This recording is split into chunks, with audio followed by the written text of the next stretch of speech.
guys, salam satu happy. Oke, kaci. Woi, babon. Pecah telur, angkat. Mantap. Mantap, bro.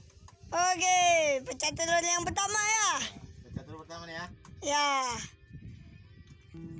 Nih di mana nih? Di Assalamualaikum warahmatullahi wabarakatuh. Nama saya Muhammad Rizky Putra dengan NIM 638230008 Prodi Sastra Jepang akan menjelaskan salah satu unsur dari satu contoh kebudayaan Indonesia. Saya mengambil sistem pencarian hidup nelayan suku Melayu di Provinsi Kepulauan Riau, Kota Batam. Masyarakat nelayan merupakan kelompok yang sangat bergantung pada kondisi laut dan merupakan bagian dari masyarakat pesisir. Masyarakat pesisir didefinisikan sebagai kelompok yang mendiami di satu wilayah pesisir dan sumber kehidupan perekonomiannya bergantung pada pemanfaatan sumber daya laut dan pesisir. Dengan demikian, dapat dinyatakan bahwa budaya pesisir merupakan segala sistem gagasan, aktivitas, tindakan serta implikasinya terhadap segala aspek kehidupan sehari-hari masyarakat pesisir yang berkaitan dengan kondisi pantai. Terdapat banyak faktor yang menyebabkan sebagian besar nelayan hidup dalam kemiskinan, mencakup faktor teknis, faktor kultural, dan faktor struktural.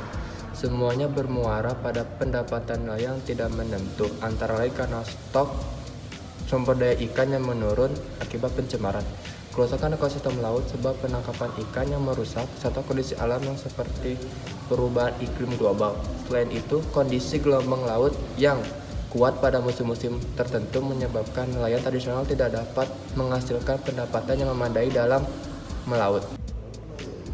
Nah, bagi penduduk yang bermukim di pulau-pulau kecil dan pesisir, mata pencaharian di bidang perikanan tangkap merupakan sumber ekonomi rumah tangga yang paling utama. Meskipun demikian, kegiatan ekonomi di sektor ini tidak dapat menjamin ketahanan ekonomi rumah tangga secara berkelanjutan.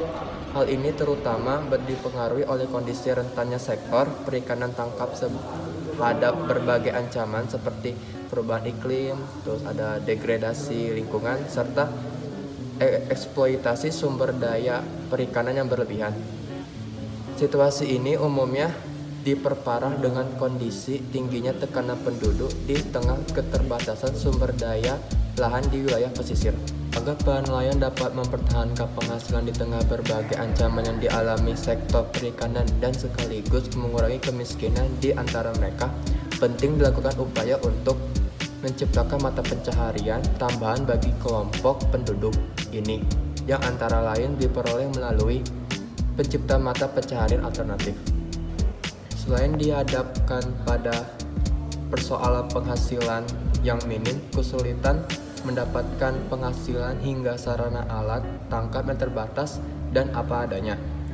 Ada persoalan lain yang tak kalah penting, bahkan setiap waktu mengintai jiwa setiap nelayan di Kepri atau Kepulauan Riau, Kota Batam, yakni resiko keselamatan mereka dalam bekerja, yang kerap kali mengalami kecelakaan kerja hingga hilang yang berujung kematian terhadap nelayan tradisional itu sendiri.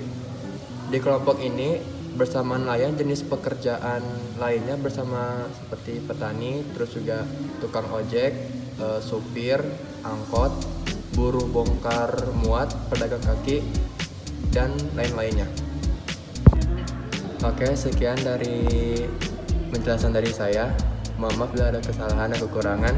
Wassalamualaikum warahmatullahi wabarakatuh.